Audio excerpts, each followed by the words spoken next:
Noi qui rappresentiamo un primo posto di medicazione. Praticamente non abbiamo grande materiale perché il primo posto di medicazione ha solamente delle fasce, delle garze, dei disinfettanti. Fatto questo, poi l'assistente di sanità deve compilare il tagliandino diagnostico in maniera tale perché quando il soldato arriva all'ospedale da campo l'ufficiale medico sa come intervenire, se ha il tagliandino con il colore rosso o se ha col colore verde.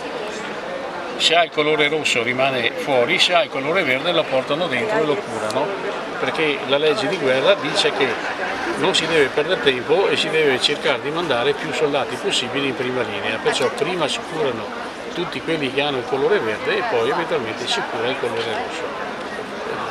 Questo è lo zainetto che ha l'assistente di sanità in trincea.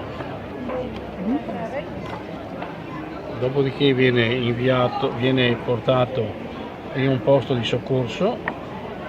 Questo è un posto di soccorso dove viene fatto il triage e poi qui c'è il soldato che ha il tagliandino diagnostico al petto per poterlo poi inviare all'ospedale.